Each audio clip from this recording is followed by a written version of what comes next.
the agenda. Motion, Councillor Verschagen, Councillor O'Doherty, all those.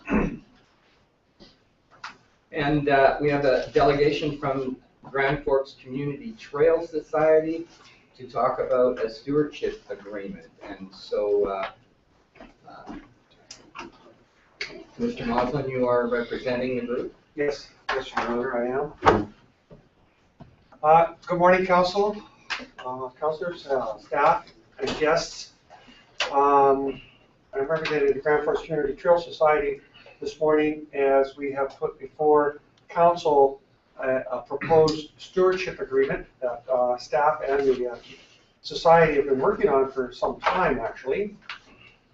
Before we take a quick look at that, I do want to thank Council for many of the improvements that have happened in our community trail-wise this past year. I'll let Council know that the waterfront trail is every day there's more and more people discovering that trail and using it. And if you want to share smiles, go out by the Black Train Bridge, not the Black Train Bridge, go by the Nursery Trestle and talk to the people who are using that trail. It has been had a major impact on the lifestyle of the people in the nursery. And of course, we are hoping yet to extend that trail even further.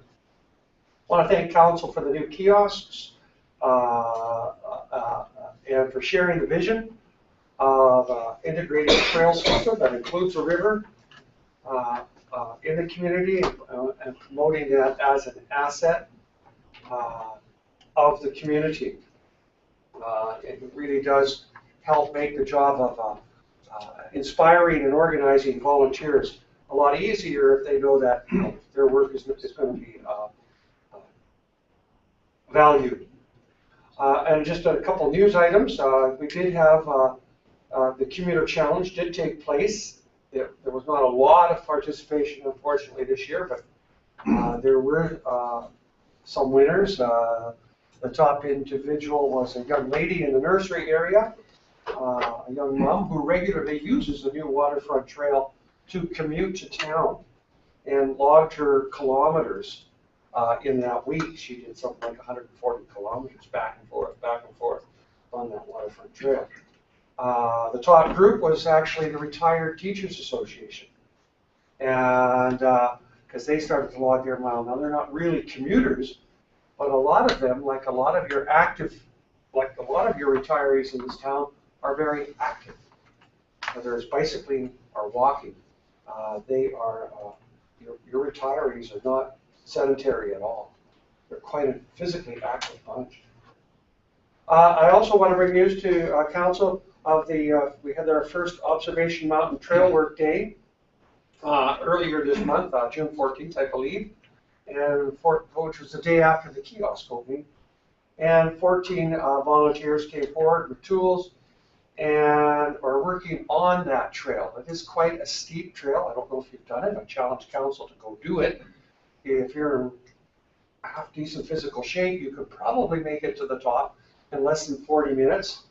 But what we're trying to do, the Trails Group is trying to do, is to put less this and more this. That is, we're trying to put traverses across the hillside so the trail will become more accessible to people. And we have another work party being planned for the end of this month on June 29th.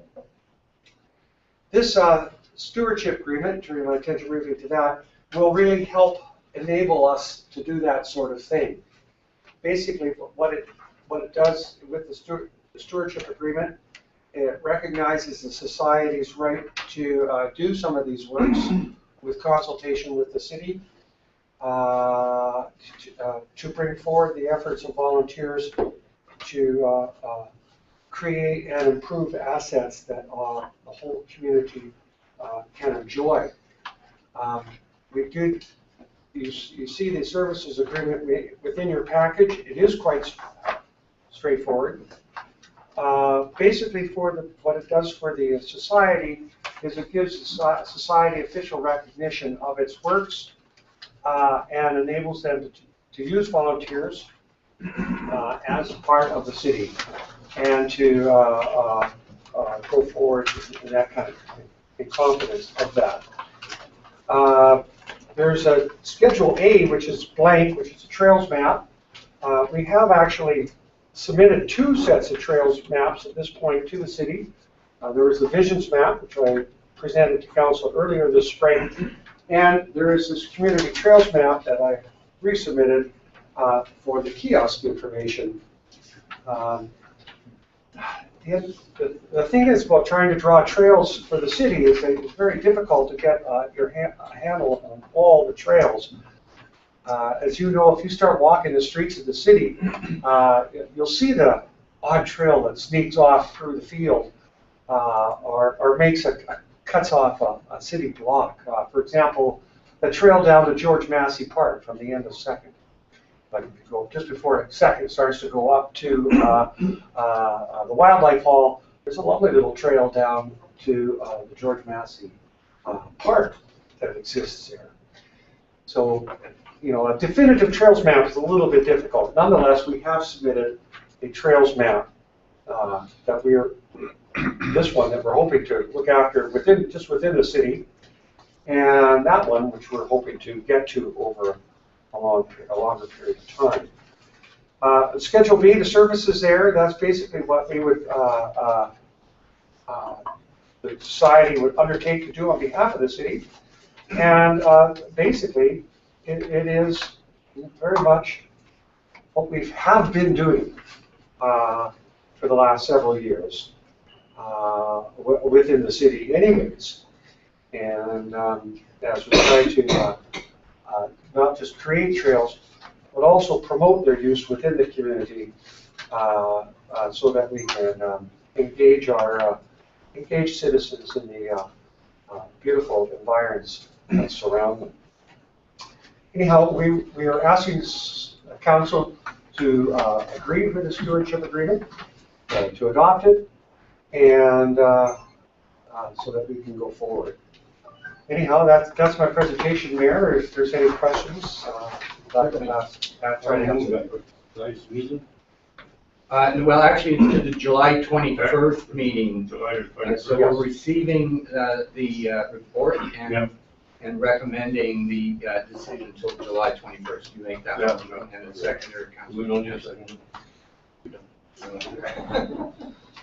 Question? I just had a comment, and I think it's important for everyone to know that as far as Observation Mountain goes, that I believe you got a donation from one of our citizens on a long-term basis to help you do those trails, and I want to mention who that was. Yeah, thank you for that reminder, Councilor Kendall. I know Mr. Peter Parapelka, a longtime resident, would like to see us develop that trail.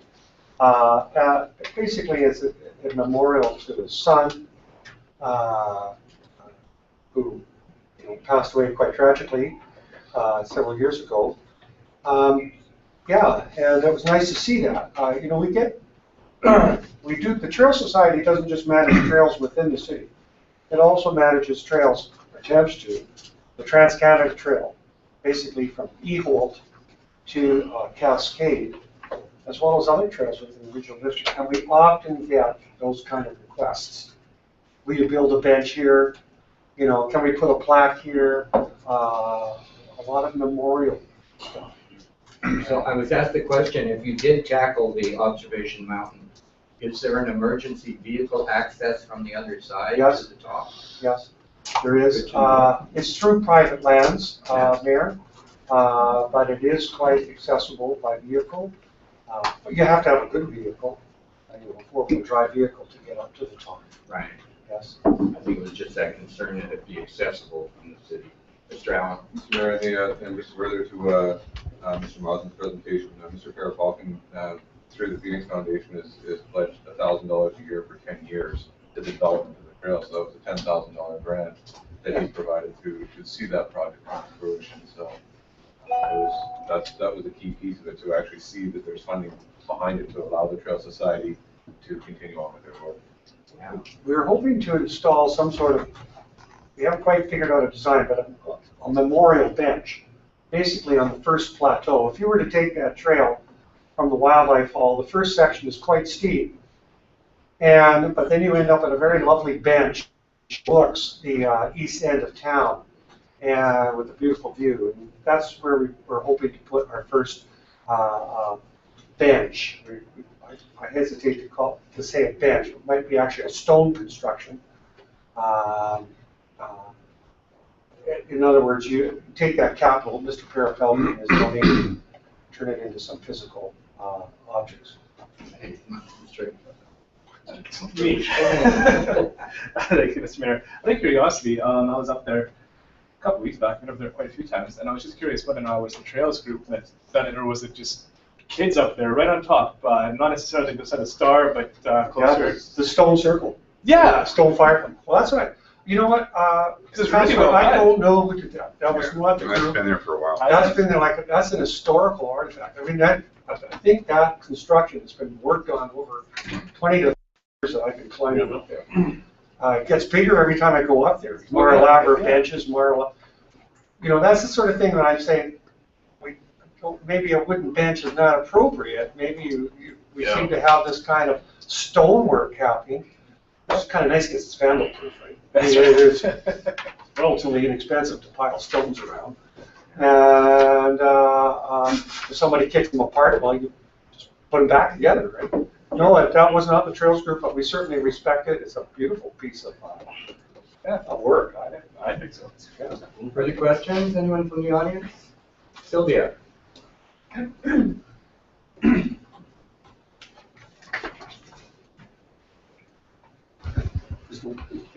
Oh, yes, the non-existent mic. Sylvia Trapdale, Grand Forks. As Mr. Moslin said, he had presented maps at previous committee of the whole sessions. That was in May. And when it wasn't in this package, I went back to that and I discovered the map, and it goes all the way out to Christina Lake.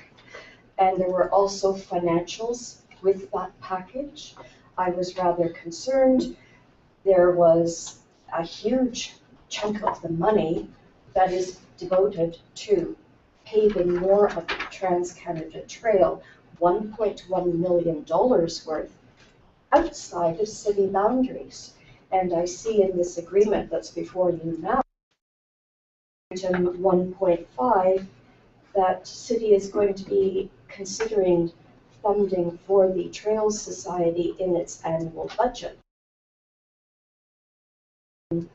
Dollars a trail have any say on how our tax dollars are spent? Is there going to be a referendum before you go ahead and spend that money? Yeah, I think you're moving a bit ahead of the game here, Mr. Allen. Mr. Mayor, the funding in the Trail Society would be for, like Mr. Moslin referred to, it's like the axe that the fire department uses. It's a shovel and an axe for them to kind of ground up the dirt and move things around. Any of those things would be before council in the capital budget if they would be considered. And ultimately, the other component of that would be the city could provide in-kind pieces. So if they were to get some funding from an outside source from the regional district, for instance, the city could manage the project. So the annual funding for the Trail Society would simply be in the form of potentially some wood for some signs, anything that would be minor in nature, anything significant in nature. Obviously, that would be before council, as it has been for the last couple of years, to council to see and have the community participate in that discussion. So, Exactly. So you're saying we are not on the hook for 1.1 million to repave Exactly. out to Christina Lake? absolutely, we're not on the hook. Okay, and ladies and gentlemen, you don't have to come up to the podium to ask your questions. Mr. Treveri. I just have one question in regard to this, and I think it's, I'd like to commend Chris and his group for all the work that they've been doing on the Trails Society, or on the trails, in town and out of town, and I think it's a great idea. But I'm just wondering why there's a need for a formal agreement between the city and the Trail Society, where it's the city's legal obligation actually to be stewards of a city property. And why is there this need for a formal agreement? To me, it seems that it's just more administrative and it's something that somehow could, in the future, bind the city in terms of, or at least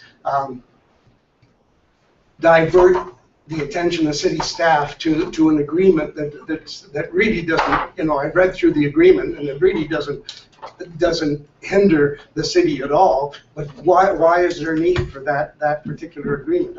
For a formal agreement? Right, and I just don't our understand. track record has shown that we've been committed to the trail, so I think that's a reasonable question, Mr. Moss. Well, for the Trail Society, Mayor and Mr. Treveri, it's a formal, it is administrivia in the sense that it is a formal and legal agreement, which gives the group, you know, if the group has to be very careful because we don't want to do city work, you know, really. We do not want to have volunteers do city work. Nor do we want to catch ourselves in that position or put the city in that position. And so this agreement is to basically formalize our role as using volunteers. And also, you know, we're going to be consulting with staff very carefully as what is city work? Because we don't want to do city work, you know, nor find ourselves using volunteers to complete city work. But a lot of these trails, for example, like the Observation Mountain work, starts in the city but doesn't end in the city. You know, the top of the trail that we're actually working on was in the regional district. So for the Trail Society, the formalization is important because it helps, it gives us recognition, but also gives us some guidance that we don't end up doing city work. You know, we don't want to find ourselves in that position. Mr. Treveri, does that satisfy your question? Yes, but I still don't think there's a need for a formal agreement. And more trivia. You know, over the years, they've been able to work together. You don't have a formal agreement with the volunteers that help at the baseball tournament, for instance, and they do a lot of work, you know, a lot of city work in quotation marks. They're volunteers. They're things that obviously we're proud of our community and people do those sorts of things. And I'm just wondering why it has to be so formalized into an agreement. If you start, you know, formalizing or having agreements with all volunteer groups in the community, it just becomes more work for your administrative staff. If there's a conflict that comes up or whatever, a difference of opinion, well, we have to go back into that agreement. Let's take a look at what we said. You know, people change. You know, Chris has been sort of the driving force behind this for many, many years. Tomorrow, let's say someone else comes into that particular position, may not have the same consideration that Chris has in regard to city work, and then you're going to have you know, conflict. That's just my concern, right? Okay, point taken. Further questions? Hearing none, on the table is that we receive the report and refer it to the regular meeting of July 21. It's been moved in second, no second. All right, all those in favor? Thank you very much, Mr. Moss. Thank you, Mayor. Thanks, We'll Council. address that in the next regular. Okay, the next item of business is the mural committee. I'm not quite sure who's representing that interest. It looks like James. And a couple other, Sandy Elzinga Oh. and Louis Benson here too. Yeah. That's our community. I'll get it kicking off.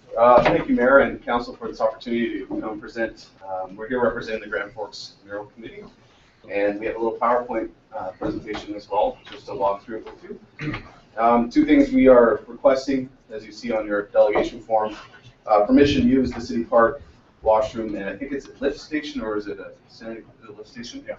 And to pick a theme as well. We're looking for some guidance on that, so I'm going to hand it over to Sandy here.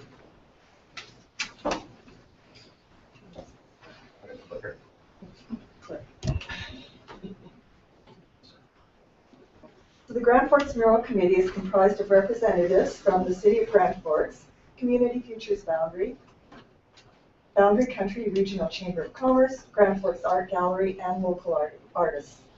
The committee's focus is to carry out a community beautification project in Grand Forks. Our proposal is to paint murals on building exteriors throughout our community, and our goal in 2014 is to complete one mural project.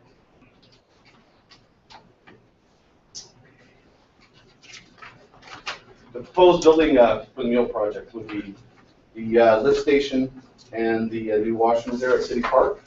These buildings are highly visible and can be enjoyed by residents and visitors to our community. We are here today to request council support for the proposal of the mural project by granting permission to create the initial mural project on the two buildings located here in front of us. So currently the walls are a blank canvas. And with a little imagination and paint, this canvas becomes a field of flowers. The community benefits. We can transform a mundane building into a canvas featuring local artists. It creates a legacy that tells a story about our community. It instills community pride. It encourages collaboration and engagement with the community stakeholders. And it invites visitors to explore and stay longer.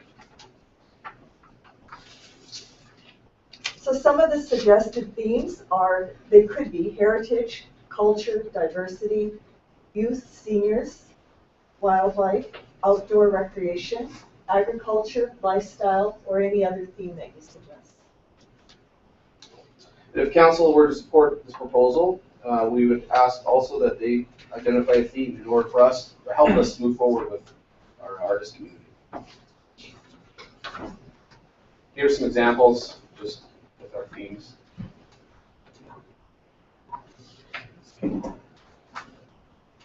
We also included, like, I don't know, Vince, if you want to address maybe the 3D art idea? Yeah, murals don't have to, murals don't have to consist entirely of two-dimensional art. A lot around town, a lot in the area. I know people are really drawn to three-dimensional, tactile, something they can touch, see, feel, pose with, take a picture on, that kind of jazz. So we don't want to stick murals in your head and go, yeah, we're just going to slap paint onto the wall. So it could be fun, it could be interactive, it could be engaging. It could even transform the building itself three-dimensionally, which is the beauty of doing it at City Park. Those buildings are so iconic in their structure, and it'd be fun to play off of that with something three-dimensional as well. So we don't want to stick with just two-dimensional murals, although if we don't want to discourage them, that's so 3D is possible. So in conclusion, we are asking that council grant permission to the Grand Forks Mural Committee to create a mural on the exterior walls of two buildings, the washroom and the lift station located in City Park.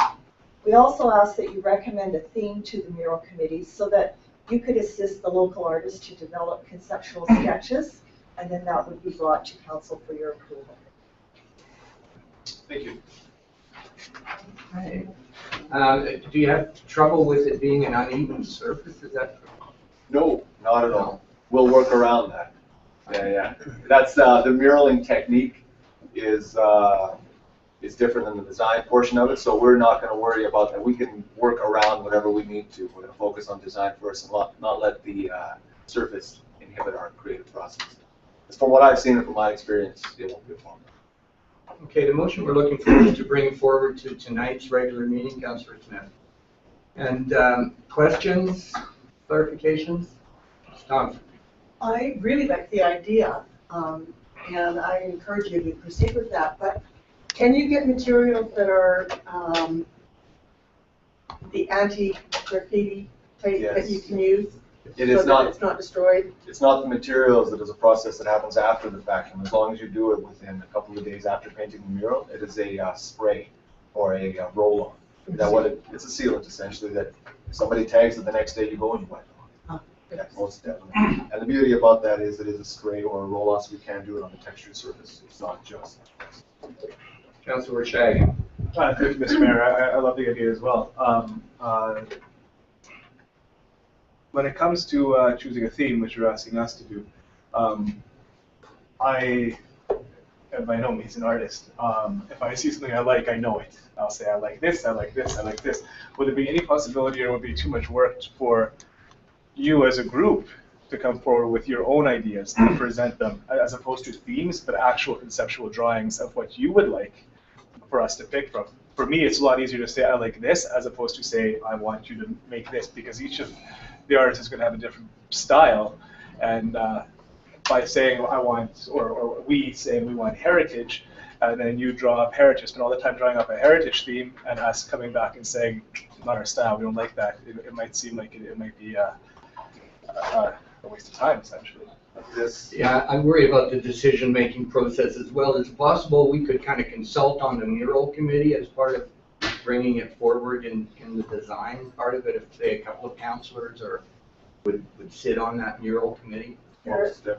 Yeah, there are city representatives right now on the committee. Being Um, Mr. Allen? It's varied, yes. Our staff was there before, but I think the mayor's got a good point to say that if the mayor could, ask the member, or like create a standing committee or select committee of council to do that, to provide the input and the decision making on the theme, and let the artists come up with the theme, then it takes the decision away from the table, because like Councilor Burshagen said, that I'd be happy to. Okay, well, we can work out that detail amongst ourselves. And the cost of, what are we doing in terms of bearing the cost of? So the costs have not been calculated yet because we're not sure exactly what we're going to do, whether it's going to be a 3D or whether it's going to be paintings on the wall or whatever it might be. So that would be something that, once we determined exactly what we would like that to look like, then we could get a little further into calculating what those costs would look like. Mr. Allen? And I'm just wondering, would it be, like, if, for instance, if there was a decision today for a committee to be struck and a couple of council representatives, and then that discussion was to happen, would that be too long for it to come back to the July 23rd meeting, to have the decision, kind of a rough budget idea in place, and then the ability for council to approve it? Unfortunately, delegating on how the mural will be made will be past the theme stage and to the aesthetic stage. May I address Mr. Warshagen's? The reason we asked for city to come up with a theme, from an artist's point of view, that's, pardon my French, the no-brainer.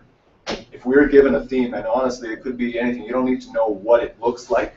If you want to go, okay, I want City Park, when I want people to come in there, I want them to think of the heritage of Grand Forks. Then as artists, if we have that theme, it helps us rein in the corral a little bit. Because what you're going to get at another meeting, if you say, come up with a theme as artists, we're going to spend all day hashing out, we're going to have 40 different themes, one stick of each theme, but everybody's going to draw the same aesthetic on different themes. You're not going to kind of get anywhere. So what you need, as from an artist's point of view, you got to rein us in a little bit. So you know what, we would love to see this kind of children, just something very child-friendly, and let us come up with the different aesthetics, and you're going to get the Mona Lisa of children, you're going to get the Monet of children, you're going to get different kinds of stuff, different styles for you to pick from, as long as the theme. So we only ask that to help the artists in the decision-making, or else it's going to be a little bit real speedy on our end. But by no means, definitely, but no, which is why we asked for the theme. Okay, and so the answer to the question of moving it to July is that doesn't work. Pretty much, yeah. I couldn't personally tell you. Motion on the floor is for tonight's meeting, that we give approval to it. And maybe tonight we could strike the committee tonight, give us a few minutes to talk about it amongst ourselves before tonight's meeting. Councillor Tyndall? Has the group done any community consultation to this point? I mean, the premise is to start with these buildings, and then it sounds like expand it to other buildings within the city. Has there been any discussion with building owners or anything? Are they in favor of this? I've had a few initial discussions with owners of buildings in the community. They're kind of waiting to see how this turns out first. It's kind of, let's see how the mural on the city park things go. But I've had some consultation. Is this going on the walls facing the park? Yeah, well, that's kind of what we're trying to decide. Yeah, that we presented kind of there's 4 walls that we can choose from on each building. So. Okay, Councillor Smith was next. Barb Haynes, who used to be the EDO for FinTech, the work that they did up there, and I think there's a lot of potential carryover. She had a lot of really great information that she had brought here 2 years ago, so I'd be happy to share some of that with you guys. Great. Even paint companies willing to donate. They've got programs for this, so awesome. Yeah. Councillor Warshagen and What's his name? Mr. Motley. So Councillor Rushagan first. Yeah, I guess that's the catch-22 there for you, is that the same issues that you as a group are going to have are the same issues that we would, as a group would have in terms of you designing, having a theme and then having 17 different styles, or whatever the case may be, and that's hashing it out, picking out 17 different themes. So I'm not exactly sure how we should approach that. Okay, well, what I'm hearing from our administrator is to bring this forward to tonight's meeting. We can strike the committee, but we're gonna have to put a dollar figure on it, at least as a rough dollar figure, and where that money would come from, Heritage, Slag, wherever. But to move it forward to tonight's meeting, we have to cross those T's off. So we would set the committee structure up, and we may have to make an estimate of costs that obviously can be adjusted to some extent, if you've got councillors in the process. Mr. Mosley. Yeah, thank you, Mayor, and thank you, group. I just want to give you a heads up. That is actually a stage, right? That's been designed as a stage, like the floor slopes. You may not have noticed that, but there is an upstage and a downstage on that structure. And the other thing I want to give you a heads up for is that there is going to be a performance there on August the 15th. Okay, Habitat for Humanity has already got city permission to use that structure. Councillor Smith is going to be the MC, and it's going to be a community review fundraiser for Habitat. Also, it's going to be used as a stage, I believe, for some of the other events during the summer. So be mindful that as you're looking at it, that you are looking at a stage. I love the idea of murals there that would brighten it up. That'd be wonderful. But also, because it is a stage, be very careful of putting three-dimensional structures in front of those things, because they act like prosceniums, right? Because then actors, as well as lights, all that sort of thing has to move around that area. So be really careful that what you do, you don't impede any lighting or actors' motions around that stage. So when you say 3D, are you talking about actual 3D or Trump loyal?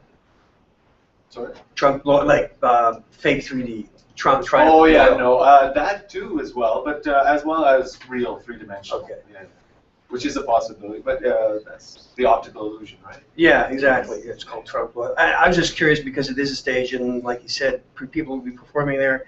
And I know it hasn't been used that much by theater groups, but eventually we hope that it would be. Is there any thought to putting in something where people could drape something over the murals if it just goes against or clashes with what they want to put on? Just maybe Yeah, I would think expect about that to be an option in that situation. Like, we haven't really picked the wall. Yeah, it could be the wall facing towards the South College, or facing the the road there, right? It's not necessarily facing out into the stage, too. Like, that's just another thing we have to discuss. Okay, so we've got to hang a budget around this. We have two volunteers. I see Councillor Smith and Rushagan that would be willing to be on the committee. Giving some thought to that for tonight's meeting. Two councillors maybe could work that out in terms of some initial commitment of funds so that we can move it forward in time frame that you need. Motion is on the table. Further questions? All those in favor? All right. Thank you very much. Councillor Rushagan and Smith, do you want to get a head on that to decide what might be reasonable and what fund it would come from for tonight's meeting?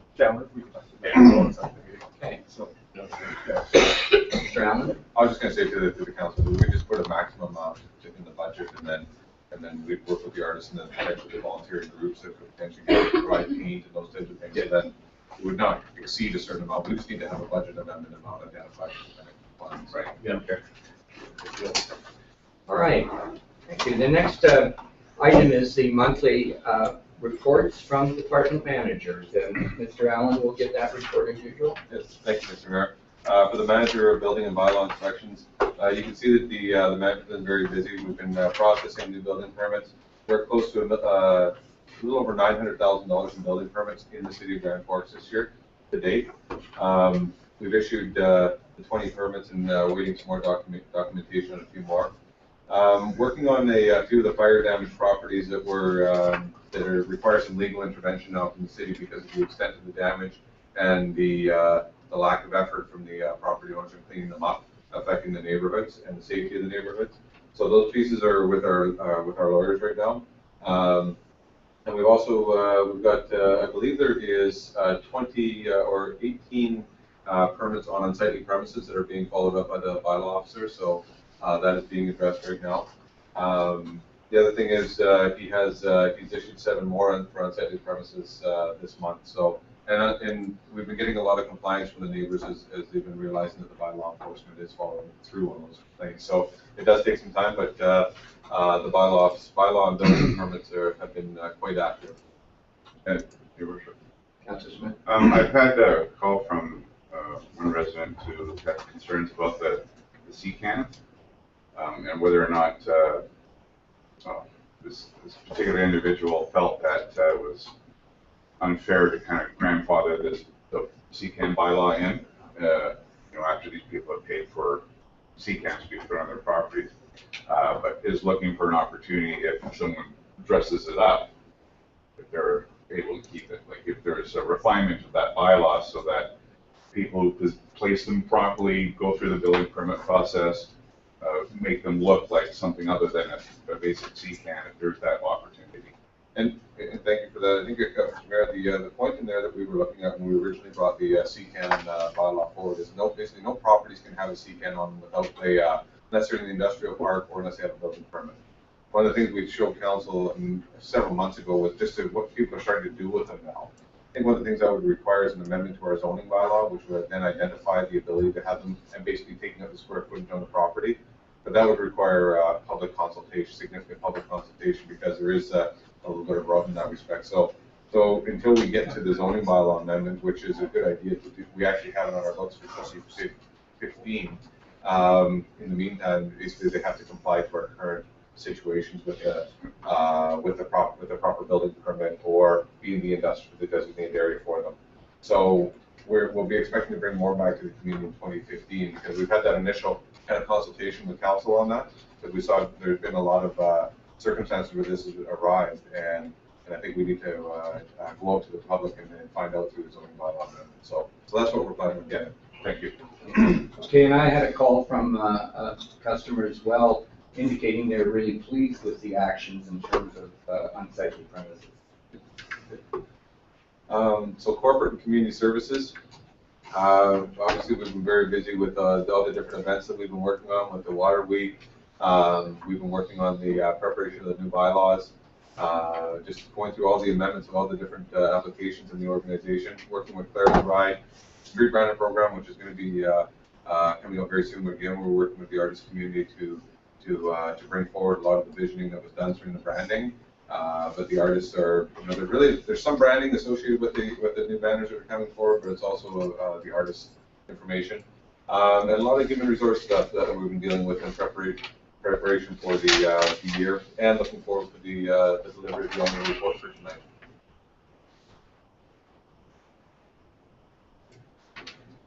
Manager of Development Engineering, the completion of the kiosk installations, the preparation for the downtown beautification RFP, that has been completed.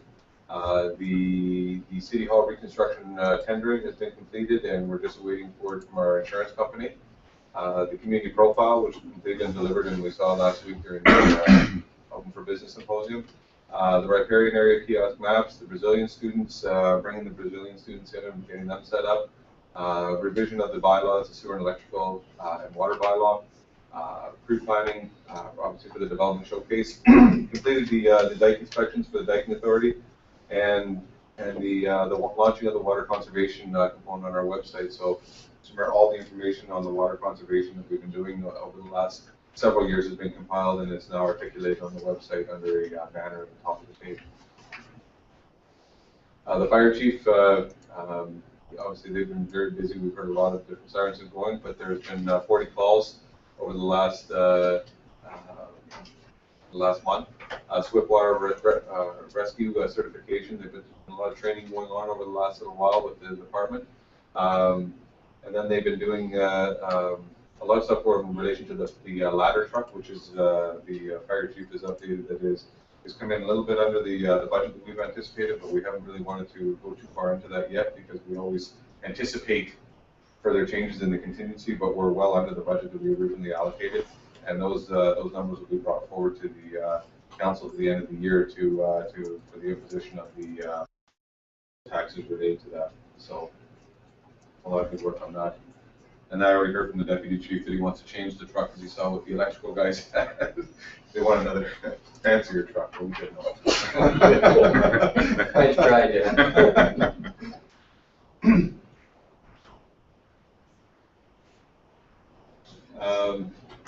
The manager of operations, so we've been working on the hanging baskets have been completed and all the pieces have been put out. The 5 summer students have been hired to work in the campground and in the different departments for support. Catch basin cleaning, line painting has been completed. Water main flushing program has been completed. We're starting a metering audit, our electrical metering audit as part of this process to make sure there's been no tampering or any adjustments made to any meters. The electrical department will be visiting every home in the community to go out and knock on the door of the customer to meter. The meters, we found a few that have been tampered with. That basically we need to address that because what's happening is there's a loss of electricity going up to some people in the community that basically have been taking it. So what we do with our inspection process is to make sure that the other residents in the community aren't paying for others to get it for free.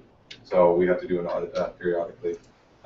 We do have we purchased over $4 million in electricity, and we anticipate we're getting some losses in there. Just to give you an example, that 2% would be 5% was actually a $200,000 loss. So we've been pursuing that quite actively.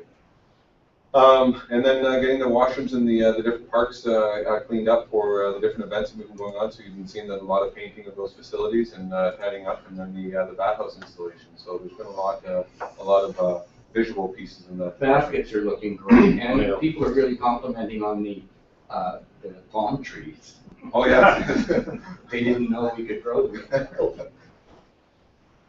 The chief financial officer, she's obviously got the tax rates adopted and submitted to the province. The fees and charges bylaw, tax notices have been mailed out and received. It's been very busy for the front end staff over there.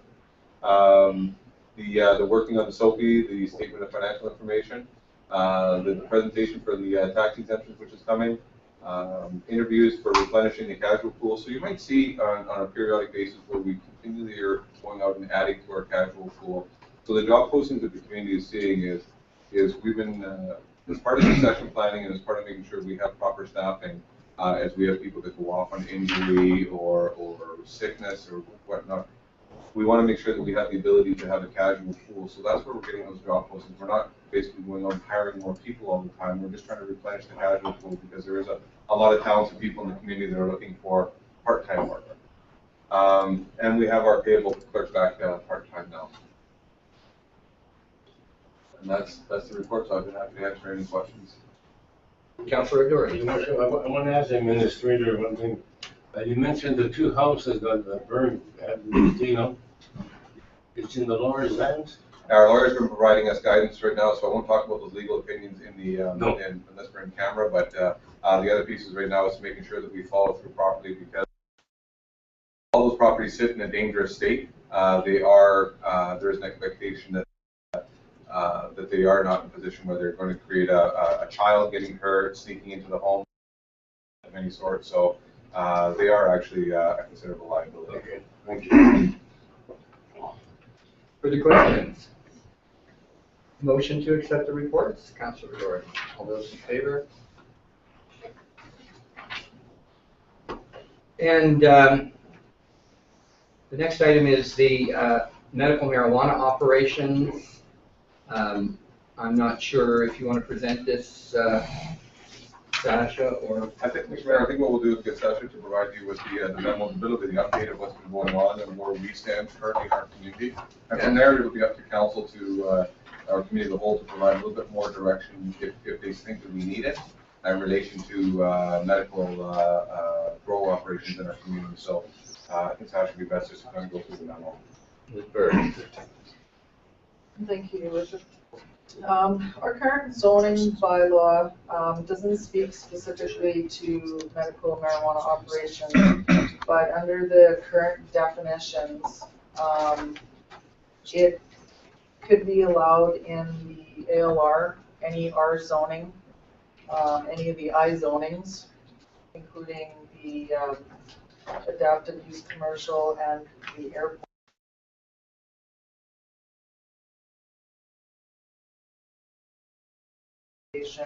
The I zonings would be and the ALR, of course. The ALC has actually medical marijuana as farm use. So BC Assessment has also announced that a marijuana operation could be classed at farm rates. So I think council needs to consider that. For taxation. Yeah, that's right. And of course, the zoning bylaws do not supersede the Classification of Land as a Farm Regulation Act. So that could affect it, but it still has to go through BC Assessment and the ALC.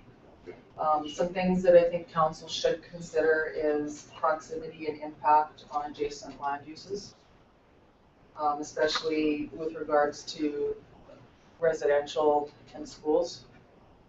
The size and configuration of the host property, including access. The proposed scale of the production facility. Any utility requirements, electrical power, water, sewer. Potential noise, odor, vibration, visual impact, traffic impacts, building ventilation, and any environmental impacts or community benefits, and of course safety and security. Other communities have chosen to deal with it in different ways. Some communities have disallowed it in any zone. Some communities are looking at it on a case-by-case basis.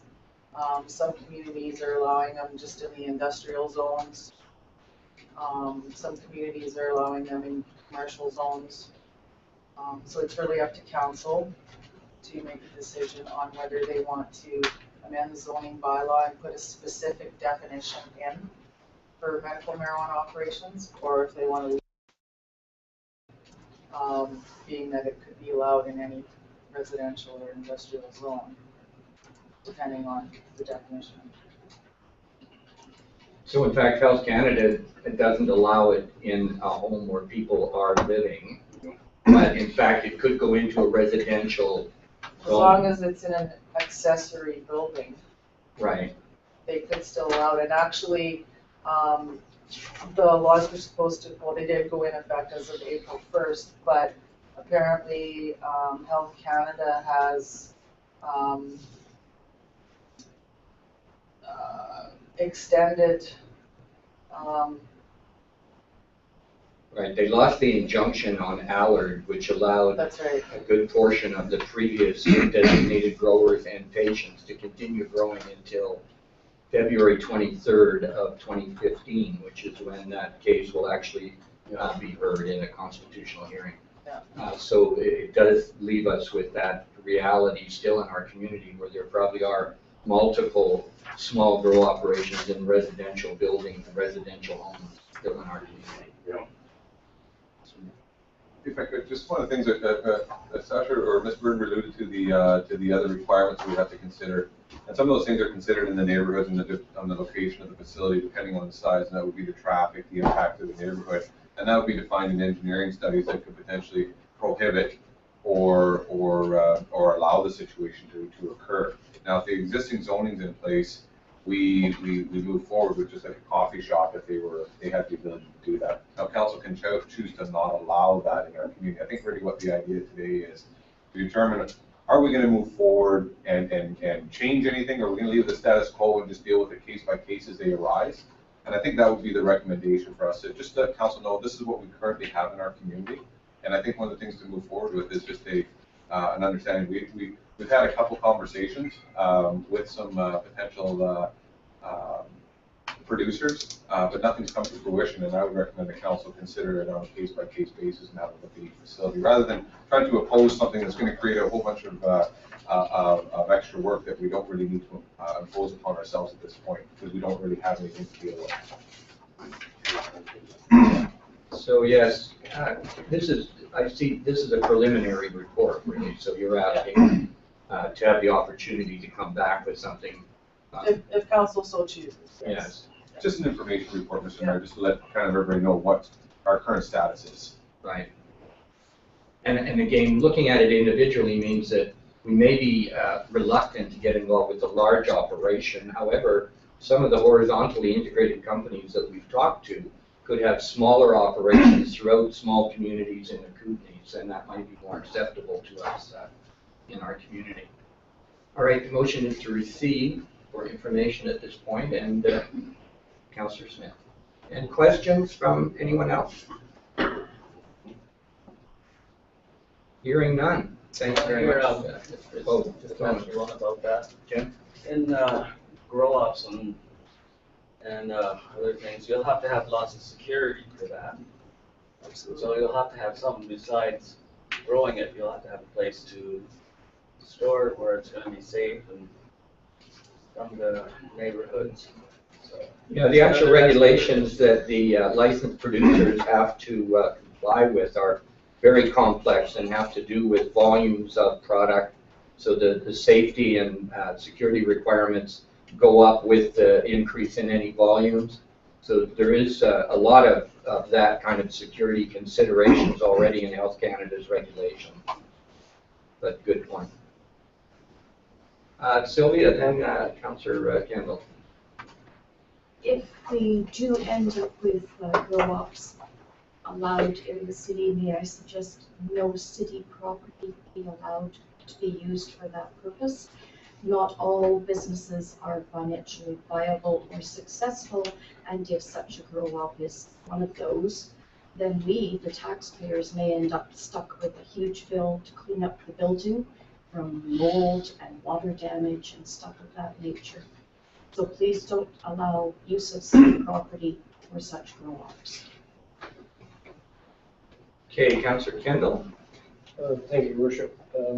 I believe we had a conversation a couple of meetings ago about some communities passing a bylaw to kind of restrict things so that there was maybe RCA open up with this.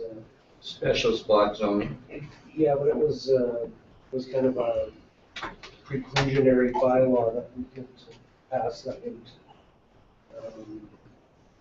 only, there was something to do with taxation. I don't remember exactly what that conversation was about. See, so one of the things that I think what Councillor Kendall would be referring to, in the city of Grand Forks, there's limited agricultural land in the city of Grand Forks.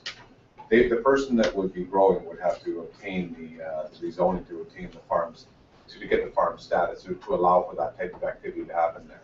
And that would allow the public to speak, and that would trigger public hearing. So I think that the change in the bylaw piece, I think that's what we're referring to is that, but there's already a mechanism in place that allows the community to speak. So if the community sees something like this coming forward, just like we talked to the business symposium was, if the council gives the bylaw the first reading because they simply just want to introduce it, the second reading is, hey, we just want to take it to the next step and just hear what the community has to say. We're going to trigger the public hearing. That allows the community to come out and provide their feedback. That's the control mechanism that's in place. The community then come out and say no, or write letters in and say no, we don't want it. But at least council is allowed to get to that point. And that's their responsibility, is to make sure that they get it to that point. So that the responsibility of the council is to bring it to the public and provide their feedback. So it's not a bad thing, and that's why we have that in place. So any rezoning would require a public hearing, depending on the magnitude, and something like this would require an OCP amendment and rezoning. Jim, and then Councillor Chagan. I do agree with rezoning and especially outside of town, for growing situations. But once the product is done, it should be stored in a safe place, because if it's gonna be stored outside of town, we won't have no access to security. It should be secured in town where it won't do damage to any buildings once the product is. Yeah, they have to store it in their own facilities in 2-foot thick cement walls. It's gonna have to be really secure. Yes. Councilor Shagan? Yeah, thank you, Mr. Mayor. Just a question on taxation here. I can't exactly find the line that I was looking at previous, but it mentioned that the word might, if one of these facilities was occupying ALR land, it might be able to be taxed as farm. Farms are taxed at a very, very low rate, very low. So my question is, the word might, how might we tax them as a business if we were to get to that point, as opposed to tax them as a farm? Is there any mechanism, or is it not a might, or it's a for sure, which?